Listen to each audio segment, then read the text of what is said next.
तो दोस्तों आज मैं साल 2021 में रिलीज हुई मूवी मलिग्नेंट की स्टोरी को एक्सप्लेन करने वाला हूँ, जिसे डायरेक्ट किया है जेम्स वॉन ने। और दोस्तों जेम्स वॉन वही डायरेक्टर हैं जिन्होंने कॉन्जूरिंग, इनसीडियस और सॉ जैसी बहुत ही बढ़िया मूवीज दी हैं। और इस मूवी की IMDb रेटिंग 6.5 है आउट ऑफ 10। दोस्तों ये फिल्म एक लड़की मैडिसन पर आधारित है जो कि अपने सपनों में जिसका भी मर्डर होते हुए देखती थी वो सच हो जाता था। और ये सारे मर्डर एक गैब्रियल नाम का डीमन कर रहा होता है। तो अब इस डीमन का मैडिसन से क्या कनेक्शन है ये तो हमें मूवी की एक्सप्लेनेशन में ही पता चलेगा।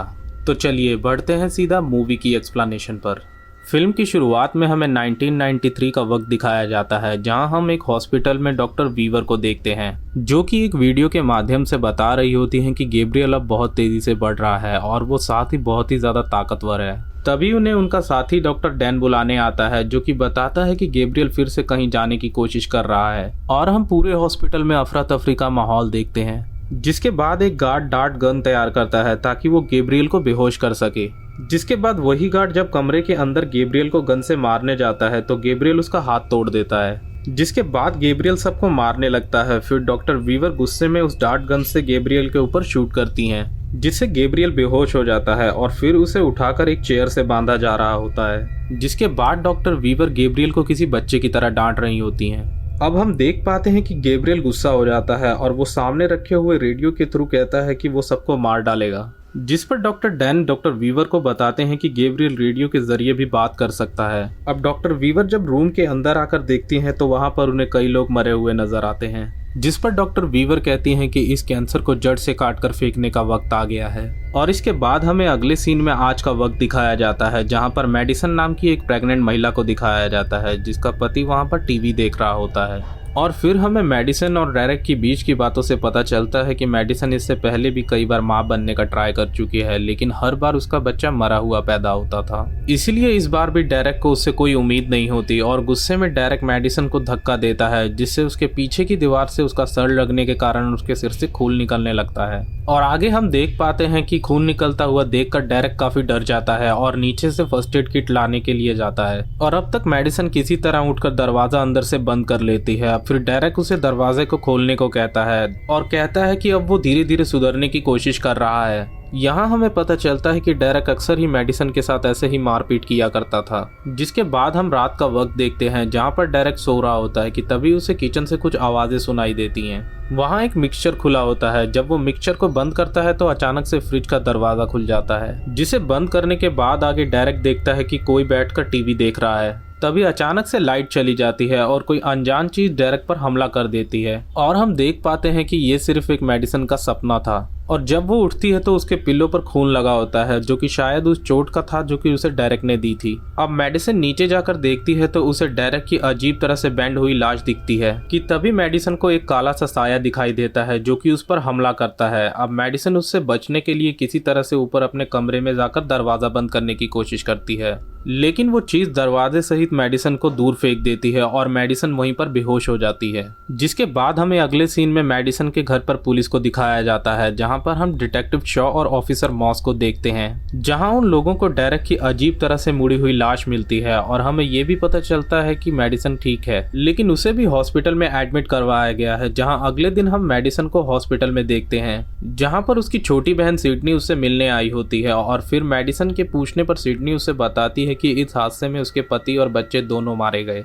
अपने बच्चे के बारे में सुनकर मैडिसन जोर से रोती है। जिसके अगले दिन डिटेक्टिव शॉ मैडिसन से बयान लेने आते हैं, जहां सिडनी भी आई हुई होती है। मैडिसन के कुछ जवाब न देने पर वो सिडनी से पूछते हैं कि घर में किसी के जबरदस्ती घुसने का कोई सबूत नहीं मिला, तो क्या आप जानती हैं कि इनकी किसी से दुश्मनी तो नहीं थी? जिस पर सिडनी ने कहती है कि उसे कुछ भी नहीं पता। डेरेक के पोस्टमार्टम से पता चलता है कि उसके शरीर से उन्हें उल्टे हाथ के निशान मिले हैं। जिसके बाद मॉस शॉ से बताती है कि उसका पति उसे अक्सर मारा करता था, तो हो सकता हो कि मैडिसन ने ही अपने पति को मारा हो। अगले सीन में हम सिडनी और मैडिसन को देखते हैं, जो कि मैडिसन को उसके घर छोड़ने आई होती है और कहती है कि अगर तुम चाहो तो मैं तुम्हारे साथ रुक सकती हूँ। जिस पर मैडिसन उसे अपना काम वगैरह उसके कारण छोड़ने के लिए मना करती है और कहती है कि वो इस घर को छोड़ नहीं सकती। उसी रात को मेडिसन अपनी खिड़की के बाहर देखती है तो उसको सामने की स्ट्रीट लाइट फ्लक्चुएट करती नजर आती है, जहां गौर से देखने पर उसे वही काला साया दिखता है जिसको देखने के बाद उसके घर की लाइट्स भी जलने बुझने लगती हैं। जहां हम देख पाते हैं कि मेडिसन डर कर सारे पर्दे और दरवाजे बंद करने लगती है, लेकिन एक दरवाजा अपने आप खुल जाने के कारण वो डर कर अपने कमरे में भाग जाती है और अपने आप को लॉक कर लेती है। जिसके बाद अगली सुबह मेडिसन सब जगह डबल लॉक लगाती है कि तभी उसकी बहन सिडनी उससे मिलने आती है और उसके लिए कुछ खाने पीने की चीजें लेकर आई होती है। और फिर मेडिसन उस जगह को दिखाती है जहां पर डेरेक ने उसका सर लड़ाया था, जिस पर सिडनी कहती है कि अच्छा हुआ वो मर गया। आगे बातों ही बातों में हमें पता चलता है कि मेडिसन सिडनी की सगी बहन नहीं है और उसे 8 साल की उम्र में ही सिडनी के माता पिता ने अडॉप्ट किया था, लेकिन उसे उसके पहले का कुछ भी याद नहीं है। जिसके बाद हम जीन नाम की एक औरत को देखते हैं जो कि टूर गाइड का काम करती है और वो वहाँ पर सबको सिएटल के अंडरग्राउंड सिटी के बारे में बता रही होती है। जिसके बाद वहाँ सब उसे पैसे देकर चले जाते हैं और तभी वहाँ की सारी लाइट्स जलने बुझने लगती हैं। तभी एक अजीब सा क्रीचर उस पर हमला कर देता है और अब जीन की आंख खुलती है तो वो अपने आप को बंधा हुआ पाती है, जहां हम गैब्रियल को देखते हैं और वो जीन से रेडियो के जरिए बात करता है और वो उसे कहता है कि वो उसे जल्दी ही मार डालेगा, लेकिन पहले उसे डॉक्टर वीवर से हिसाब चुकता करना है। जिसके बाद हम डॉक्टर वीवर को देखते हैं जिन्हें गैब्रियल का कॉल आता है और वो उनसे उसी कैंसर को काट कर फेंकने वाली बात को कहता है, लेकिन वो कुछ भी समझ नहीं पाती। जिसके बाद एक फाइल से डॉक्टर वीवर किसी छोटी बच्ची की तस्वीर को निकालती हैं। इधर हम मेडिसन को देख पाते हैं जो कि वॉशिंग मशीन में कपड़े धोने के लिए लेकर जाती है, जहां उसे मशीन में ही डॉक्टर वीवर चिल्लाते हुए दिखते हैं और अचानक से उसके आसपास की जगह बदलने लगती है। जिसके बाद मेडिसन अपने आप को वीवर के घर पाती है, जहां पर हम समझ पाते हैं कि मेडिसन फिर से विजन देख रही है, जहां गैब्रियल डॉक्टर वीवर को इधर से उधर फेंक रहा होता है और उसकी ट्रॉफी लेकर उससे ही वीवर को बड़ी दर्दनाक तरीके से मारता है, जिस पर मेडिसन बहुत तेजी से चिल्लाती है और इसके बाद उसकी आंख अपने घर पर खुलती है। जिसके बाद वो अपने सर के पीछे देखती है तो वहां से खून आ रहा होता है। अगले सीन में हम वीवर के घर पर पुलिस के साथ शॉ और मॉस को भी देखते हैं। जिसके बाद शॉ डॉक्टर वीवर की लाश को देखता है जिसे बहुत बेरहमी से मारा गया था।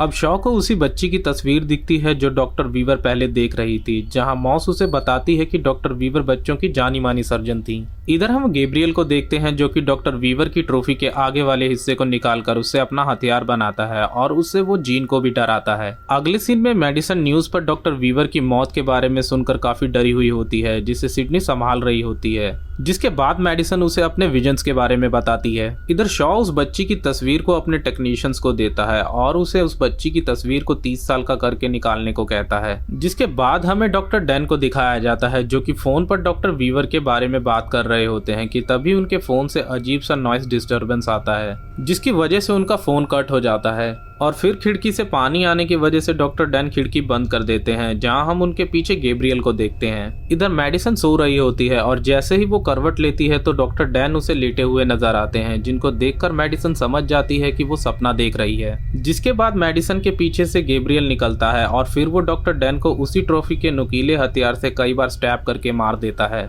और अब मेडिसन पहली बार गैब्रियल का चेहरा देख पाती है जो कि बहुत ही क्रीपी था। जिसके बाद मेडिसन की आंख अपने घर में खुलती है और हम फिर से तकिए पर खून लगा हुआ देख सकते हैं। अब मेडिसन तुरंत सिडनी के साथ डिटेक्टिव शॉ के पास जाती है, जहां वो उन्हें सब कुछ बताती है और कहती है कि ये बिल्डिंग सिल्वर कैप के नाम के होटल के सामने ही है। जिस पर मॉस उसका विश्वास नहीं करती तो सिडनी उसे वहां चलकर एक बार देखने को बोलती है।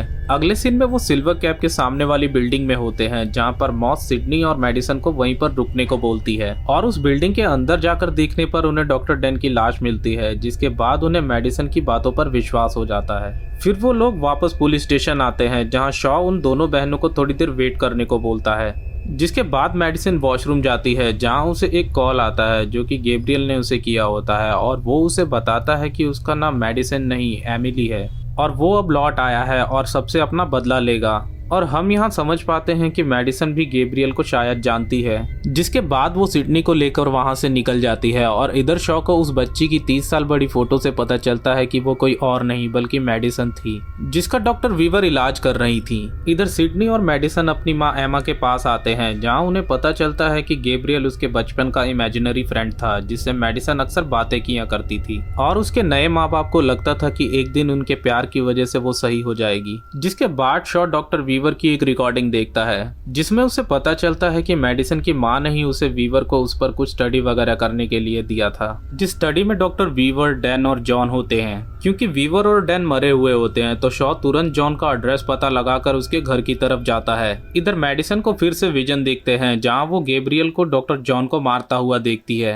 जहां तभी शॉ भी आ जाता है जो कि मेडिसन भी देख रही होती है। जिसके बाद शॉ और गैब्रियल का आमना सामना होता है और शॉ उस पर गोली चलाता है, जिस कारण गैब्रियल वहां से भागता है, जिससे वो गैब्रियल का पीछा करता है, लेकिन गैब्रियल उसे चकमा देकर भागने में कामयाब हो जाता है। जिसके बाद अगले दिन हम शॉ, मॉस और एक साइकेट्रिस्ट को मेडिसन के घर पर देखते हैं जहां पर मेडिसन अपने अडॉप्टेशन और अपने इमेजिनरी फ्रेंड गैब्रियल के बारे में शॉ से सब कुछ बताती है। जिसके बाद साइकेट्रिस्ट उसे मेडिसन को पुरानी बातें याद करने को कहता है, जहां उसे याद आता है कि गैब्रियल की गलतियों के लिए अक्सर मेडिसन को डांट पड़ती थी। और इसी तरह एक दिन मेडिसन को फोन आता है जिसमें गैब्रियल मेडिसन को एक चाकू से केक काटकर उसकी माँ को देने को कहता है, और मेडिसन ऐसा करने जा ही रही होती है कि तभी उसे अपनी माँ दिखती है और गैब्रियल मेडिसन से उनके बच्चे को जो कि उनके पेट में था उसे मारने को कहता है। तभी एमा जाग जाती है और मेडिसन के हाथ में चाकू देखकर वो जोर से चिल्लाती है, और इधर प्रेजेंट टाइम में भी मेडिसन चिल्लाने लगती है कि ये गैब्रियल ने मुझसे करवाया है। इसी बीच हम जीन को देखते हैं जो कि अपने आप को किसी तरह से गैब्रियल की कैद से छुड़ाने में कामयाब हो जाती है, और वो वहां से भाग ही रही होती है कि अचानक वो नीचे गिर जाती है, जहां पर शॉ, सिडनी और मेडिसन और बाकी सब होते हैं। और हमें पता चलता है कि गैब्रियल ने मेडिसन के घर में ही जीन को बांध कर रखा था। अब अगले सीन में हम देखते हैं कि पुलिस ने मेडिसन को पकड़ लिया है और उसके घर से गैब्रियल के कपड़े और उसका हथियार मिला है। अब पुलिस मेडिसन को गैब्रियल मानकर अरेस्ट कर लेती है और मॉस उसे बताती है कि शायद ये बचपन से ही मानसिक रोगी है जिसका इलाज डॉक्टर वीवर कर रही थी, लेकिन शॉ ने गैब्रियल को देखा था इसीलिए उसे ये सब कुछ अजीब लग रहा था। जिसके बाद हम शॉ और मॉस को मेडिसन से पूछताछ करता हुआ देखते हैं जहां शॉ को गैब्रियल का फोन आता है और गैब्रियल शॉ से कहता है कि वो मेडिसन का एक इमेजिनरी दोस्त है और मेडिसन उसे डेविल कहती है और वो बहुत तेजी से चिल्लाती है। जिसके बाद वहाँ सारे बल्ब फट जाते हैं और इसके बाद उसे जेल में डाल दिया जाता है। अब सिडनी अपनी माँ एमा से उस हॉस्पिटल का एड्रेस लेती है जो कि बंद हो चुका था, लेकिन उसे उस हॉस्पिटल के बेसमेंट में कुछ पुरानी रिकॉर्डिंग्स मिलती हैं, जिससे वो घर आकर देखती है तो उसे पता चलता है कि जीन ही मेडिसन की माँ थी और उसी ने उसे वीवर को दिया था। आगे हम छोटी मेडिसन के पीछे एक ऐसे क्रीचर को देख पाते हैं जो कि पीछे से उसके साथ जुड़ा होता है। यहाँ पर डॉक्टर वीवर बताती हैं कि गैब्रियल और मेडिसन दोनों ट्विन्स हैं और जिसमें गैब्रियल की बॉडी का विकास नहीं हो पाया और मेडिसन और गैब्रियल का दिमाग एक ही है, इसीलिए वो मेडिसन को कंट्रोल कर सकता है और उससे वो सब करवा सकता है जो कि एक आम इंसान के लिए आम बात नहीं है। और मेडिसन को ऐसा लगता था कि वो एक सपना देख रही है और गैब्रियल उससे ज्यादा ताकतवर होने के साथ साथ फिजिक्स एबिलिटी भी रखता था, जिसके कारण वो आसपास की चीजों को कंट्रोल कर सकता है। इससे हमें पता चलता है कि अब तक जो भी हुआ था वो मेडिसिन ही कर रही थी। जिसके बाद एक दिन गैब्रियल वहां पर बहुत ज्यादा हंगामा करता है और वो काफी लोगों को चोट पहुंचाता है, जिसकी वजह से डॉक्टर वीवर सर्जरी के जरिए गैब्रियल को काट कर निकाल देती हैं। लेकिन उसका एक छोटा सा हिस्सा मेडिसिन के दिमाग में रह जाता है, क्योंकि अगर उसे भी निकाला जाता तो मेडिसिन भी मर सकती थी। जिसके बाद सिडनी तुरंत वहां से शॉ से मिलने को निकल जाती है। इधर जेल में बाकी कैदी मेडिसिन को बुरी तरह पीटते हैं कि तभी उसके सर के पीछे से खून आता है और हम सिडनी के सर के अंदर से एक क्रेपी फेस निकलता हुआ देखते हैं जो कि दिखने में बहुत ही ज्यादा घिनौना होता है। और फिर हमें गैब्रियल को पहली बार मेडिसिन पर काबू करता हुआ दिखाया जाता है, जो कि वहां पर मौजूद सभी लोगों को काफी बेरहमी से मारना शुरू कर देता है। जिसके बाद गैब्रियल चाबी लेकर खुद को छुड़ाता है और एविडेंस रूम से अपने कपड़े और हथियार लेकर तैयार हो जाता है और बाहर आकर सभी पुलिस वालों को मारना शुरू कर देता है। इधर सिडनी शॉ को कॉल कर सब कुछ बताती है, लेकिन शॉ कुछ भी समझ नहीं पाता और वो सीधा पुलिस स्टेशन पहुंच जाता है, जहां शॉ, मॉस और गैब्रियल की अच्छी टक्कर होती है, लेकिन गैब्रियल अंत में उन्हें घायल करके वहां से चला जाता है। जिसके बाद वहां पर सिडनी आती है और वो एम्बुलेंस को कॉल करती है, जहां पर मॉस उन दोनों को तुरंत जीन के पास जाने को कहता है, क्योंकि गैब्रियल अब उसी को मारने गया था। अब सिडनी और शॉ हॉस्पिटल पहुंच जाते हैं, जहां पर जाते ही गैब्रियल सिडनी के सामने एक गार्ड को मार देता है और वो जीन के रूम में जाता है और जैसे ही वो उसे मारने वाला होता है कि तभी जीन उसे कहती है कि मुझे माफ कर दो, मुझे तुम्हें ऐसे नहीं छोड़ना चाहिए था। कि तभी सिडनी उसे आकर रुकने को कहती है और शॉ भी वहां पर आ जाता है, जिसे गैब्रियल तुरंत वहीं मार देता है। अब इस सब के बाद सिडनी शॉ की गन लेकर गैब्रियल को मारने जाती है तो गैब्रियल उसे एक बेड के नीचे दबा देता है और वो उसे बताता है कि वो बचपन बचपन से ही सिडनी को मारना चाहता था, जिस पर सिडनी मेडिसन से मदद मांगती है और कहती है कि इसने अभी तक तुम्हारे सारे बच्चों को मारा है। इस बात को सुनकर मेडिसन अपना हाथ हिलाना शुरू कर देती है और अगले ही पल हम देख पाते हैं कि गैब्रियल ने सिडनी को गोली मार दिया है और जीन को भी मार डाला है। लेकिन मेडिसन गैब्रियल को ये सब दिखा रही होती है क्योंकि अब उसके दिमाग पर सिर्फ उसी का कब्जा था और वो गैब्रियल से कहती है कि वो उसका शरीर और दिमाग है, इसीलिए अब मैं तुमको हमेशा के लिए अपने दिमाग में कैद करके रखूंगी। जिस पर गैब्रियल कहता है कि आज तो कैद कर लोगी लेकिन मैं एक दिन जरूर बाहर आऊंगा। तो मेडिसिन कहती है कि अब मैं तुम्हारे लिए तैयार रहूंगी और हम गैब्रियल को मेडिसिन के सर के अंदर जाता हुआ देख सकते हैं। जिसके बाद वो बेड को खींचकर सिडनी को निकालती है और उसे गले लगाकर कहती है कि खून के रिश्ते सब कुछ नहीं होते और इसी के साथ ये मूवी यहीं पर खत्म हो जाती है। दोस्तों, इस मूवी के रिगार्डिंग बात करें तो इस मूवी का कॉन्सेप्ट मुझे काफी ज्यादा बढ़िया लगा और मैं आप सभी को वन टाइम वॉच के लिए इस मूवी को देखने के लिए जरूर रेकमेंड करूंगा। तो वीडियो पसंद आई हो तो वीडियो को लाइक कर देना और चैनल को सब्सक्राइब कर देना। तब तक के लिए मैं मिलता हूँ आपसे नेक्स्ट वीडियो में।